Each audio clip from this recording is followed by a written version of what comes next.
Waves media తెలుగుకు స్వాగతం. ఎన్నికల సంఘం నిర్వహిస్తున్న స్పెషల్ ఇంటెన్సివ్ రివిజన్ కార్యక్రమంలో భాగంగా ప్రత్తిపాడులోని బూత్ నంబర్ 189ను ప్రత్తిపాడు ఎమ్మెల్యే డాక్టర్ బూల రామాంజనేయులు సందర్శించి ఓటరు నమోదు సవరణల ప్రక్రియను పరిశీలించారు. ఈ సందర్భంగా కుటుంబ సభ్యులకు బూత్ లెవెల్ అధికారుల ద్వారా ఎన్యూమరేషన్ ఫారాలను అందజేశారు. ప్రజాస్వామ్యంలో ఓటు హక్కు ఎంతో కీలకమని, అర్హులైన ప్రతి ఒక్కరి పేరు ఓటరు జాబితాలో నమోదు కావాలని ఎమ్మెల్యే సూచించారు. ఓటర్ నమోదు ప్రక్రియలో ఎలాంటి లోపాలు లేకుండా బాధ్యతాయుతంగా విధులు నిర్వహించాలని బిఎల్ఓలు అధికారులకు ఆయన సూచించారు. కార్యక్రమంలో అధికారులు, కూటమి నాయకులు పాల్గొన్నారు.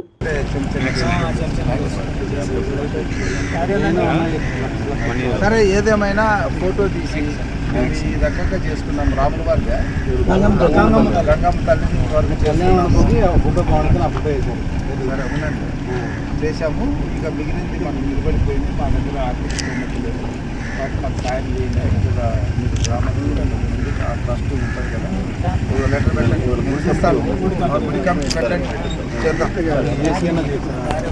ఏదో ఇప్పుడు ఇంట్లో సమాచారం ఇవ్వాలంటే బిఎల్ఓకి ఏం తెలుసు? అబ్బాయి కానీ అమ్మాయికి కానీ ఏం తెలియదు ఈ ఊరు సంగతి, ఈ ఇల్లు సంగతి. మరి కష్టమైతే చూడండి మీరు, విత్ ఇన్ టైం లోపల కానీ ఇబ్బంది అవుతుంది. రేపు పొద్దున ఏదన్నా పొరపాట్లు జరిగితే మాత్రం కంప్లీట్గా మీ మీద పడుతుంది బాధ్యత. చూసుకోండి.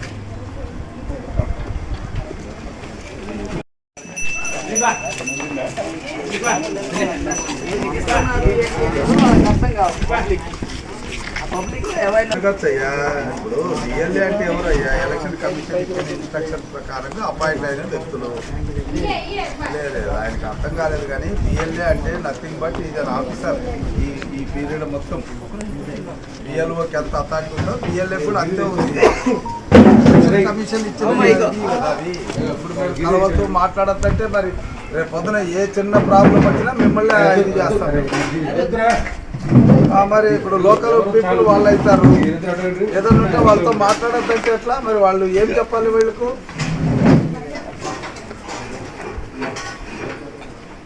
లేదు, ఏదైనా క్లియర్ ఇన్స్ట్రక్షన్స్. మీరు బిఎల్ఓకి బిఎల్ఏతో మాట్లాడమన్నారా లేదా చెప్పండి. మాట్లాడాలి కదా. మరి మాట్లాడినప్పుడు ఇంటి దగ్గరే కదా మాట్లాడాలి. కాదమ్మా, ఇంటి దగ్గరికి వెళ్ళినప్పుడు బిఎల్ఓ ఎప్పుడు ఉండాలా వద్దా? మరి కలిసి అంటే మరి ఎట్లా చేయాలి? ఇప్పుడు మీరు ఎప్పుడు పోతారో మాకు తెలియదు.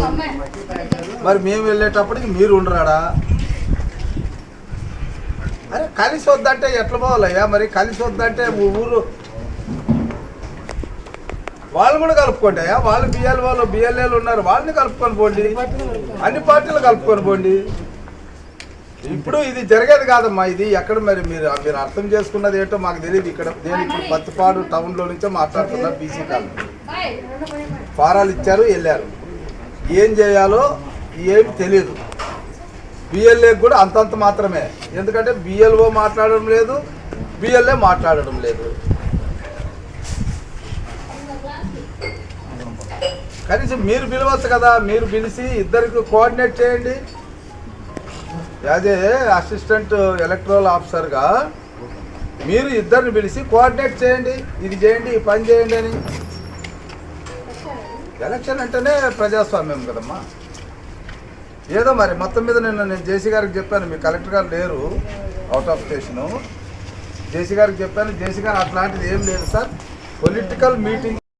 ఈరోజు ఎలక్షన్ కమిషన్ ఆఫ్ ఇండియా వారి యొక్క ఇన్స్ట్రక్షన్స్ మేరకు రాష్ట్ర స్థాయిలో సర్ అంటే స్పెషల్ ఇంటెన్సివ్ రివ్యూ, ఆ రివిజన్లో ఓటర్స్ని 2002 ఓటర్ లిస్టుతో 2026 ఓటర్ లిస్టుతో సరిచూసి 2 చోట్ల కూడా పేర్లు ఉన్నట్లయితే వారికి కేవలం ఒక రీసెంట్ ఫోటో, మొబైల్ నంబరు, సంతకం చేస్తే సరిపోతుంది. ఎందుకంటే 2 చోట్ల కూడా ఉంది కాబట్టి. ఒకవేళ ఎక్కడైనా 2002లో పేరుండి 2026లో లేకపోయినా, లేదా 2026లో పేరుండి 2002లో లేకపోయినా మ్యాపింగ్ కాలేదు కాబట్టి వాళ్ళకు మాత్రం ఒక గుర్తింపు కార్డు, అది ఆధారే ఇవ్వాలని ఏం లేదు, ఆధార్ ఆప్షన్. ఎందుకంటే చాలామందికి ఆధార్ ఇవ్వడం ఇష్టం ఉండదు. కాబట్టి ఆధార్ ప్లేస్లో వాళ్ళకి ఏదైనా వాళ్ళ దగ్గర ఉన్నటువంటి ఐడి, గవర్నమెంట్ నుంచి ఒక పెన్షన్ పొందినా, లేదా ఒక డీఫార్మ్ పట్టా పొంది ఉన్నా, లేదా డ్రైవింగ్ లైసెన్స్ ఉన్నా, ఏదో ఒక గుర్తింపు కార్డు చూపితే చాలు, జిరాక్స్ కాపీ. సో ఈ రకంగా చేసి వాళ్ళు కూడా రీసెంట్ ఫోటో ఇచ్చి సంతకం పెడితే సరిపోతుంది, మొబైల్ నంబర్ ఇచ్చి. ఈ చిన్న ప్రాసెస్. అయితే ఇక్కడ బిఎల్ఓలు ఎవరైతే ప్రభుత్వం ద్వారా ఎలక్షన్ కమిషన్ నియమ నిబంధనలు అనుసరించి పనిచేయాల్సినటువంటి బిఎల్ఓస్ ఈ చిన్న విషయాన్ని అర్థం చేసుకోక, ఇప్పటి వరకు నేను చూసింది కాన్స్టిట్యున్సీలో అన్ని గ్రామాల్లో తిరుగుతున్నాం, ఫస్ట్ ఫారాలు ఇచ్చి వెళ్ళిపోతున్నారు. దాని గురించి వివరించాలి, ఇదో ఈ ఫారంలో ఈ కాలమ్స్లో ఇది ఫిలప్ చేయాలి, ఈ కాలంలో ఇది ఫిలప్ చేయాలి, మీకు తెలిసినంత వరకు మీరు ఫిలప్ చేయండి, మీకు తెలియకపోతే మళ్ళీ మేము వచ్చి ఫిలప్ చేస్తామని మాట చెప్పాలి. తర్వాత ఇంకొక విషయం కూడా ఏంటంటే, బిఎల్ఏలు పొలిటికల్ పార్టీ తరఫున ఎలక్షన్ కమిషన్ ఇచ్చినటువంటి ఆదేశాల మేరకు, పర్మిషన్ మేరకే వాళ్ళందరూ కూడా దే ఆర్ బీయింగ్ అపాయింటెడ్.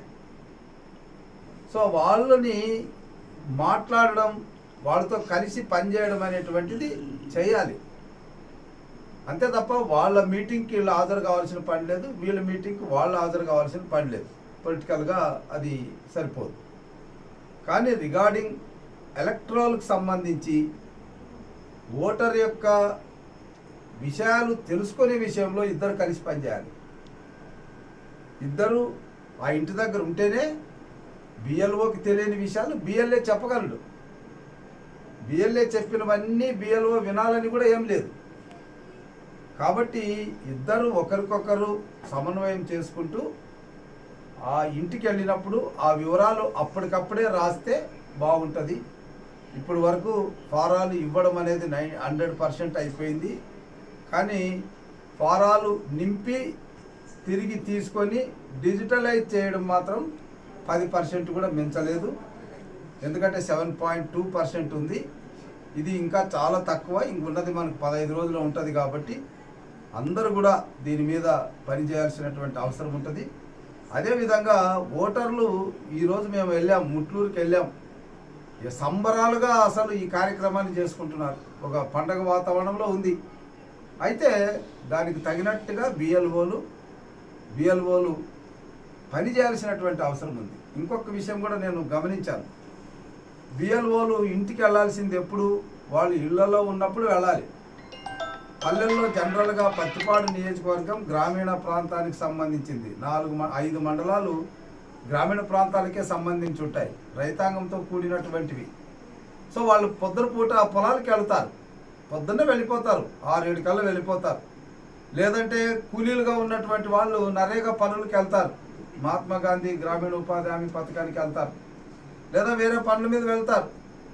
మళ్ళీ వాళ్ళు వచ్చేది ఎప్పుడంటే సాయంకాలం వస్తారు.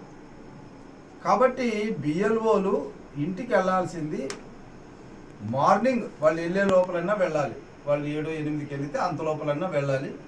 లేదా సాయంకాలం 5 తర్వాత అయినా 8-9 వరకు పనిచేయాలి. అట్లాంటప్పుడు మాత్రమే ఇది అవుతుంది.